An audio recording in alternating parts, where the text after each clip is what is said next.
نحمده ونصلي على رسوله الكريم أما بعد فأعوذ بالله من الشيطان الرجيم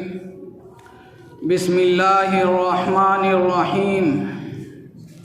ولا تقولوا لمن يقتل في سبيل الله أموات بل أحياء ولكن لا تشعرون صدق الله العظيم سبحان ربك رب العزة عما يصفون وسلام على المرسلين والحمد لله رب العالمين اللهم صل على سيدنا محمد وعلى آل سيدنا محمد وبارك وسلم اللهم صل على سيدنا محمد وعلى آل سيدنا محمد وبارك وسلم اللهم صل على سيدنا محمد وعلى آل سيدنا محمد وبارك وسلم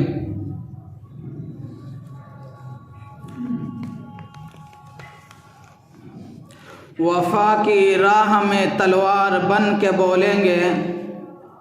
وفا کی راہ میں تلوار بن کے بولیں گے کہ حق کی راہ میں عمار بن کے بولیں گے خلاف دین اگر منہ ذرا بھی کھولا خلاف دین اگر منہ ذرا بھی کھولا تو قسم ہے خدا کی خالد و زرار بن کے بولیں گے اور میری فطرت نہیں پابندیوں کے ساتھ جینے کی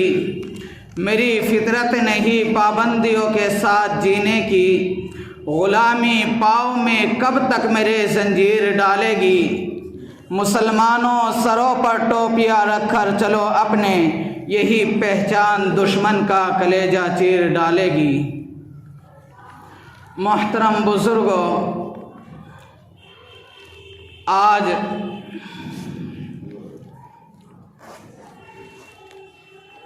26 جنوری ہے جنوری کی 26 تاریخ ہے جس میں حق بنتا ہے کہ اپنے بزرگوں کی اپنے علماء کی تاریخ کو دہرایا جائے لہذا آج وہی تاریخ میرے سامنے ہے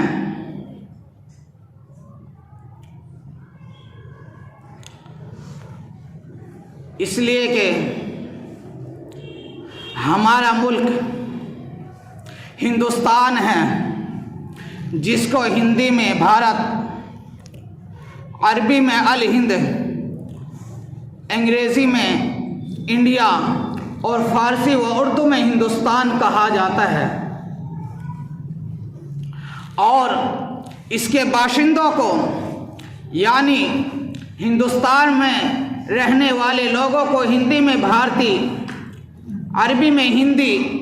انگریزی میں انڈین اور فارسی و اردو میں ہندوستانی کہا جاتا ہے موجودہ ہندوستانی دستور کی روح سے اس کا نام بھارت سن 1950 عیسوی میں دستور ہند کی تدوین کے بعد رکھا گیا آزادی کے بعد 3 سال تک عبوری دور میں اس کو ہندی یونین کہا جاتا تھا لیکن 15 اگست سن 1947 عیسوی کو ہمارا یہ ملک انگریزوں کے قبضے سے آزاد ہوا اور 26 جنوری سن 1950 عیسوی کو اسے جمہوری ہندوستان قرار دیا گیا حضرات گرامی ہمارا یہ ملک ہندوستان پہلے بہت وسیع کشادہ اور لمبا چوڑا تھا اور اس میں متعدد ہمارے پڑوسی ممالک برما بنگلہ دیش اور پاکستان شامل تھے اور افغانستان کا بھی کچھ حصہ اس میں مختلف زمانوں میں شامل رہا اسی وسعت کی وجہ سے اس کو بر صغیر یعنی چھوٹا بر اعظم کہا جاتا تھا اور ہندوستان کی سیاسی و جغرافیائی اصطلاح کا اطلاق تاریخ کی پچھلی کتابوں میں ان سب ممالک پر ہوتا تھا، مثلا سکندر اعظم کے ہندوستان پر حملے کے بعد یہاں موریہ خاندان کے بادشاہ چندر گپت موریہ نے جو حکومت قائم کی وہ شمال میں افغانستان سے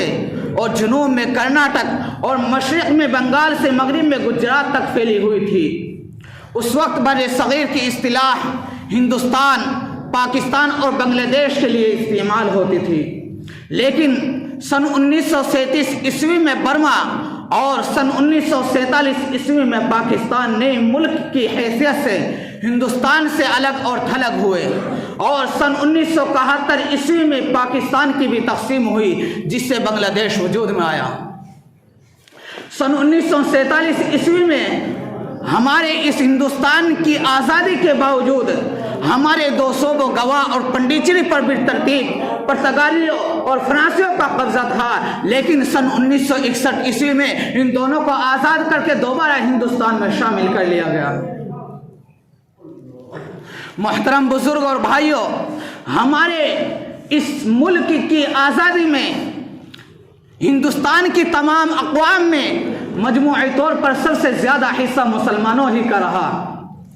جس کے لیے علماء کی قیادت میں مسلم عوام نے جذبہ حریت سے سرشار ہو کر سرفروشی و حب الوطنی کے وہ نمونے پیش کیے جس کی مثال ہندوستان کی پوری تاریخ میں نہیں ملتی۔ برطانوی فیلڈ مارشل رابرٹ نے اپنی کتاب ہندوستان میں 41 سال میں لکھا ہے کہ صرف سن 1857 عیسوی میں 27,000 مسلمانوں کو پھانسی دی گئی۔ قتل عام میں جو مارے گئے ان کا تو شمار ہی نہیں۔ غیر ملکی سامراج کے خلاف سلطان ٹیپو نے جام شہادت نوش کیا۔ اس ملک کی آزادی کے لیے مرشد آباد کے حاکم نواب سراج الدولہ کو قتل کیا گیا۔ مغلیہ سلطنت کے آخری بادشاہ بہادر شاہ ظفر کو پہلے تو دہلی میں ہمایوں کے مقبرے میں قید کیا گیا اور اس کے شہزادوں کا، اس کے بچوں کا سر قلم کر کے تھالی میں سجا کر اس کے سامنے پیش کیا گیا، پھر اس کو پابا زنجیر کر کے رنگون جلا وطن کیا گیا۔ یہی نہیں بلکہ احمد اللہ شاہ شہید کو شہید کیا گیا۔ حضرت مولانا محمود حسن صاحب رحمہ اللہ کو یورپ لے جا کر بحیرہ روم کا جزیرہ مالٹا میں قید کر دیا گیا۔ ہزاروں علماء کو پھانسی دی گئی،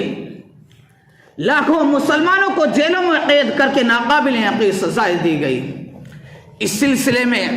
حضرت سید احمد شہید رحمہ اللہ کی تحریک سے وابستہ مجاہدین،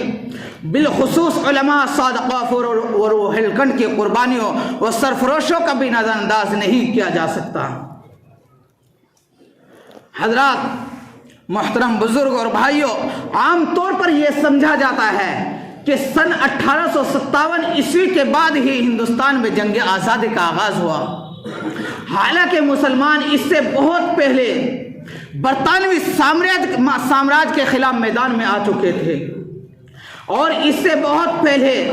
تحریک آزادی اس وقت شروع ہو چکی تھی جب حضرت شاہ ولی اللہ صاحب دہلوی نے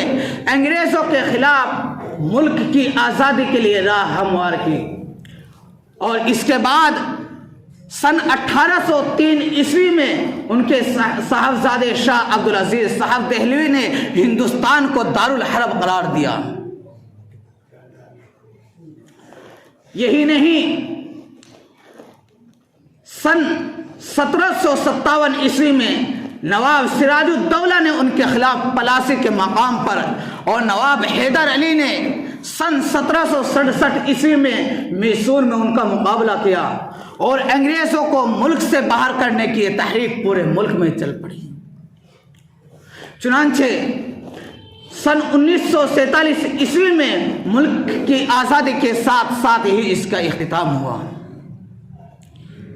میرے محترم بزرگ اور بھائیوں، انگریز چونکہ عالمی سطح پر اسلام ہی کو عیسائیت کا حریف اور مد مقابل سمجھتے تھے، اس لیے انہوں نے اس ملک پر اپنا مکمل قبضہ کرنے کے بعد مسلمانوں کا ملک میں جینا دوبھر کر دیا تھا، اور اس کا نتیجہ یہ ہوا کہ فطری طور پر مسلمان اور ان کے علماء ہی اس جنگ آزادی میں پیش رہے اور انہی کو اس جنگ آزادی کا ذمہ دار سمجھا گیا اور انگریزوں کی زیادہ تر انتقامی کارروائیوں کا انہی کو ذمہ دار سمجھا گیا۔ انگریز چونکہ انہی کو اپنا دشمن سمجھتے تھے اور انگریزوں نے سن 1857 عیسوی کی جنگ کو جنگ آزادی کے بجائے اسلامی بغاوت کا نام دیا، اسلامی بغاوت کا نام دیا، دشمنی کا نام دیا، دشمنی لشکر کا نام دیا۔ اسی کے ساتھ ساتھ پورے ملک میں عیسائیت کی تبلیغ کے لیے مشنری جال بچھایا گیا اور انگریزوں نے مسلمانوں کے مذہبی جذبات کو ٹھیس پہنچانے کے لیے طرح طرح کی کوششیں کی گئی۔ جب انگریز فوج نے مسلمانوں کے مذہبی جذبات کو مشتعل کرنے کے لیے انگریز فوج نے سور کی چربی سے بنے کارتوس استعمال شروع کیے تو پورے ملک میں مسلمانوں کے اشتعال کی وجہ سے بغاوت کی تحریک مزید منظم ہو گئی اور انگریزوں نے اہل ہند کی آزادی کے لیے کی جانے والی ان مشترکہ کوششوں کو اپنی طاقت کے بلبوتے پر کچلنا چاہا، لیکن اس میں وہ کامیاب نہ ہو سکے۔ بالآخر انہوں نے، حکومت ان کی تھی، لاکھوں لوگوں کو فرضی مقدمات میں پھانس کر قتل کیا اور اس سے زیادہ لوگوں کو اذیتناک سزائیں دی۔ ہزاروں کی تعداد میں مسلم علماء پھانسی پر چڑھا دیے گئے۔ یہی نہیں بلکہ ملک کے نظام تعلیم، معیشت، عدلیہ، انتظامیہ وغیرہ میں اس طرح تبدیلی لائی گئی کہ اس میں خاص کر مسلمان فاضل عنصر بن کر رہ جائے۔ مسلمانوں کی ملکیتیں اور جائیدادیں ضبط کی گئی، مسلمانوں کو ملازمتوں سے خاص طور پر چن کر نکالا گیا اور یہی نہیں، ان کو تعلیمی، اقتصادی، سیاسی اور سماجی غرض یہ کہ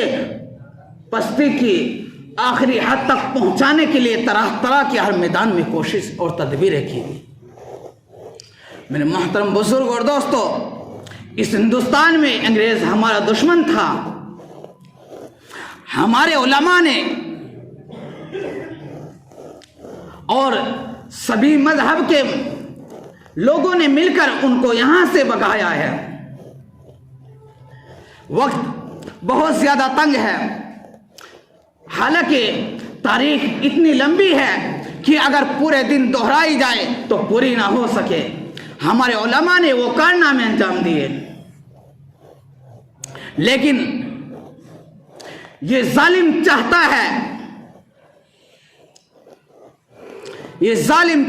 کہ ہم پہچان چھوڑ دیں، یہ ظالم چاہتا ہے کہ ہم پہچان چھوڑ دیں، گھبرا کر ہم رسول کا فرمان چھوڑ دیں۔ مرنا ہمیں قبول ہے مر جائیں گے مگر مگر ممکن نہیں کہ دولت ایمان چھوڑ دیں۔ وآخر دعوانا الحمدللہ۔